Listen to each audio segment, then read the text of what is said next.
一颗炮弹在他们身边爆炸，长官大喊着毒气，士兵们赶紧掏出面罩，而中尉却走到一个新兵面前，并告诉他绝对活不过明天。Obama, you will almost certainly be dead by dawn. 仅仅只是因为他站错了方向，人人都在向前看，只有他的方向是反的。在残酷的战场上听不懂命令，那结局只会成为敌人的靶子。随着冲锋号的响起，士兵拼命冲向法军阵地，但更多的是成为子弹下的亡魂。几个月的奋战，德军寸步难行，堑壕战使他们深陷泥潭。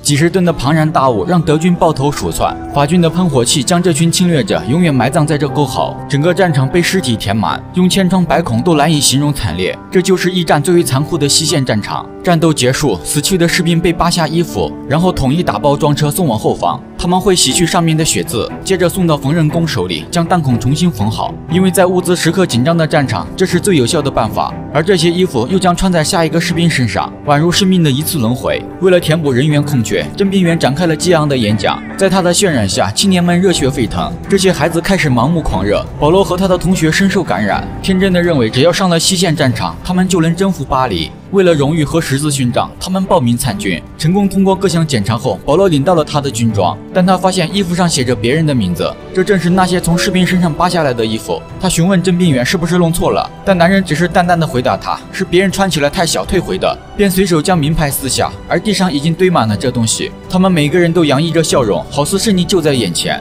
但很快他们就会见识到战争的残酷。前往战场的路上，他们的卡车被后方医生拦下，因为前线的伤员比每天输送到战场的士兵还多，他们需要卡车运送伤员，士兵们只能步行前往。等来到战场，他们的第一个任务就是舀干堑壕里面的积水。士兵感觉这跟他们想象的不一样，每个人的手都冻僵了。老兵过来告诉他们，如果冷就将手塞进裤裆。几个新兵照做，这招果然奏效。晚上值班的时候，保罗听到不远处有受伤的敌人，这将是他在战场的第一个人头，于是果断瞄准，随后扣下扳机。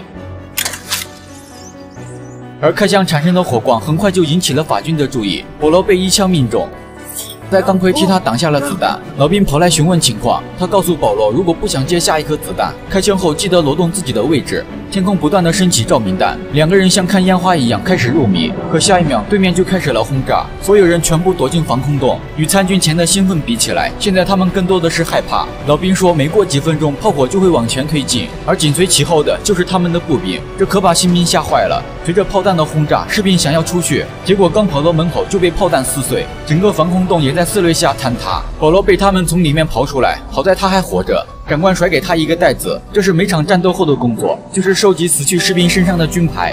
这个士兵小心翼翼抬起了脚，脚下是一个被他踩碎的眼镜。他仔细看了两眼，就赶紧往前走。地上正躺着一具被炸断腿的尸体。保罗上前小心地将他翻过来，当看到这个人，他一下呆住了。这正是昨天一起来到战场的同学。他轻轻摘下好友的军牌，又帮他整理好衣服。悲伤害怕让他忍不住开始哭泣，而之前的狂热似乎显得有些可笑。战争欺骗了他们每一个人。从战场送回的军牌数以万计，这么大的伤亡已经超出了德军的承受范围。长官再也看不下去，他决定将伤亡汇报上级。1918年11月7日，一本厚厚的名单册被送往陆军最高司令部，试图说服他们停止这场无休止的战争。很快，德国代表团就前往贡比涅与法军进行停火谈判，但任何问题摆上台面，那都是有条件的。法国代表直接递上一份文件，只要签字就答应停战。对于侵略国的德军来说，任何条件他们也不能拒绝，因为旷日持久的消耗战以及国内爆发的革命，德军再也无力负担这场战争。他们有72小时可以考虑，战争将持续到他们签字为止。但德国前线的将军却不同意停火，他连夜将部队全部调到前线，一边是正在求和谈判，而另一边却还在不断发起进攻。长官下令让士兵开始前进，他们拼命冲向法军阵地，炮火让冲锋变得尤为艰难。最终靠着人海战术，他们冲到了法军阵地，在沟壕里与他们展开厮杀。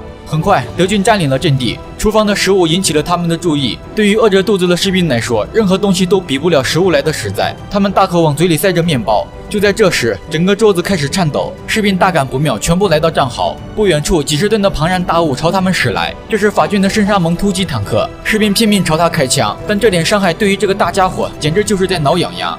刚拿下的阵地就被炸得人仰马翻，一顿轰炸后，坦克开始碾压战壕，士兵手里的枪还在不停地射击。这样的庞然大物让德军抱头哀嚎，参军前有多兴奋，现在就有多狼狈，这就是他们渴望的战争。坦克在后面追着德军射击，他们成了活生生的靶子。经验丰富的老兵追上去，将手榴弹放在坦克的履带上，紧接着又塞进他们的射击口。没有步兵的掩护，这些巨无霸就是个瞎子。然而，从后方赶来的法军部队彻底切断了德军进攻的方向，喷火器将这些侵略者全部消灭，战壕成了法军最好的施展场地。一场进攻演变成集体大逃亡，被抓的德军就算求饶，也不会给他们任何机会。这一幕幕让保罗整个人都傻了。战场形成的满目疮痍，不是天外陨石坠落造成的，而是在枪炮下人为的废墟。逃跑中，保罗滚进一个弹坑，他趴在地上装死，想躲过射击，而身后一个法军正瞄准着他。士兵趴在水里装死，而身后一个法军正瞄准着他。突然，炮弹在他身边爆炸，保罗见状赶紧冲过去。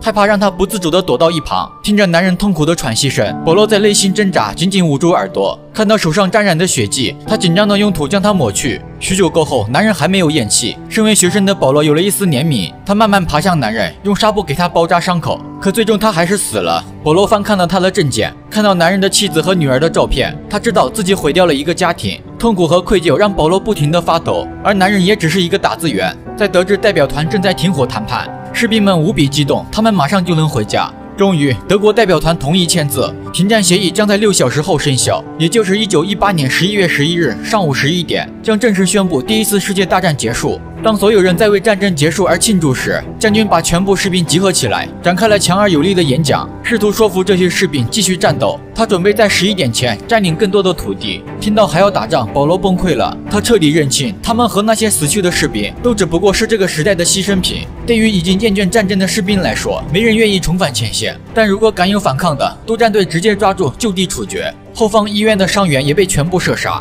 士兵们被迫回到前线，所有人在长官的指挥下上好刺刀。现在距离停战还有15分钟，趁着浓雾，德军开始了进攻，而法国士兵却在悠闲地聊天，等待战争的结束。对于敌人，他们毫无戒备。也就在这时，老兵听到了异常，德军犹如洪水般扑向法军。刚才还是一片祥和的战场，被炮火再次点燃，一场停战前的厮杀就此展开。突然的袭击给了毫无戒备的法军一个重击。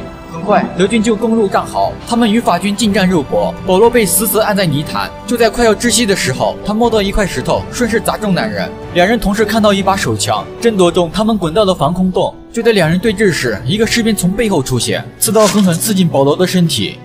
看着地上的保罗，士兵略显愧疚。而这时，外面响起了钟声，11点到了，一切都结束了。他奋力起身朝外面走去，从备战前的盲目狂热到清楚地认识战争是这些年轻人用鲜血换来的教训。这不仅仅是人类的灾难，更是一个时代的悲哀。战斗结束，长官依旧会递给士兵一个袋子，让他收集死去士兵的军牌。而这一次，保罗的也在其中。他仅仅只是代表着千千万万青年中的一员。从1914年10月开战后不久，西线德军就陷入了堑壕战，直到1918年11月战争结束，前线阵地几乎没有移动过。超过300万士兵在这里丧生。我们无时无刻不在反思，但战争从未停歇，只要他们的贼心不灭，依然会卷土重来。这部电影或许不是最好的，但我们必须反复回忆欺骗青年的代价。